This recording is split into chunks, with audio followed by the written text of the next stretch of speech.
Qondaalli olaanaan humnoota Tigraay hidhattoota faannoo qindeessuudhaan bobbaasee jechuudhaan raayyaan ittisa biyyaadhaa himatee jira. Ergaa ministeerri muummee Abiyyi Ahimad bara 2018 gara aangootti dhufanii as sosochiin siyaasaa kaaba Itoophiyaa jiru walxaxaa ta'aa dhufee jira. Waggoota hedduuf sabaaf sablammoota biyyattii bulchuudhaan siyaasa biyyattii dhuunfatanii kan turan murni kaaba Itoophiyaa waggoota 7 darbaniif kana maleeffatan dhabanii amuummachaa jiru.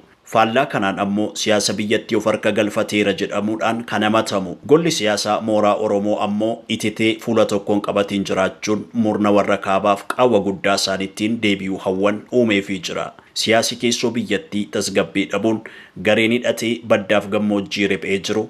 Oltee bulteen siyaasa kiiloo 4 jiru gamaa gamanatti wal baqachaa jiraachuunis waan hin haalamneedha. Marii Pireetooriyaa booda qilleensa nagaa xiqqoo kan argate naannoon Tigraay bubbee waraanaa gareen TPLF waamaa jiruun yaaddootti galee jira. Bulchiinsi yeroo naannoo Tigraay sababa garee Dabratsiyoon Gabra Mikaa'eliin fuulduratti tarkaanfachuudhaaf gufachaa jira. Gareen faannoo naannoo Amaaraa keessa sochootu ammoo garee kana waliin qindaa'ee afamuusiisaa gara Oromiyaa yookaas immoo maasaraa kiiloo 4tti naanneeffachuudhaaf abjoocha waan jiru fakkaata. Kanaafis agarsiiftuun ibsa kaleessa galgala raayyaan ittisa biyyaa baaseedha. Qondaala olaanaa humnoota Tigraay kan ta'e Birgaadeer Jeneraal Migibaay Haayilaa hidhattoota naannoo Amaaraa waliin hojjeta jechuudhaan raayyaan ittisa biyyaadhaa himate.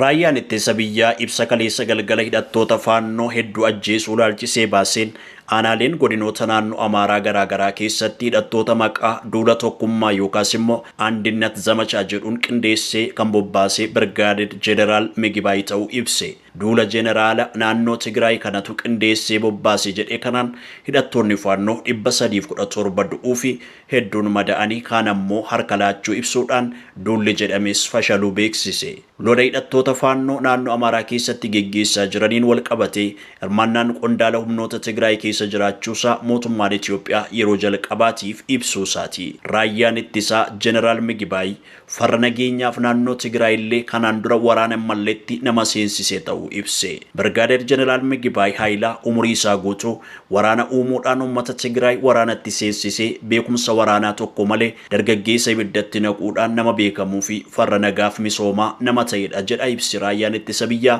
fuula miidiyaa hawaasaa gubbaatti baase. Jeneraal Migibaay garuu miidiyaa diyaaspooraa keessa jiru waliin turtii taasiseen himannaa mootummaan irratti dhiyeessu haaluudhaan hidhattoota faannoos ta'e mootummaa Eertiraa waliin hidhata homaattuu akka hin qabne ibse.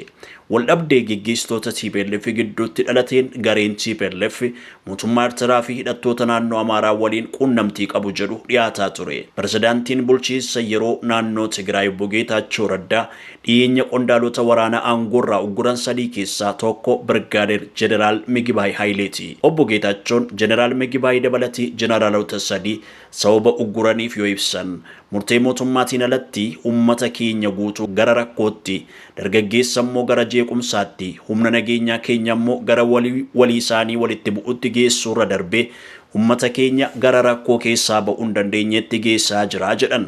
Torban tokko dura ammoo gareen TPLF Dr. Dabratsiyooniin hoogganamu naannoo Tigraayitti fonqolcha mootummaa gochaa jiru jechuudhaan mootummaan federaalaa akka gidduu seenuuf waamicha dhiyeessanii ture.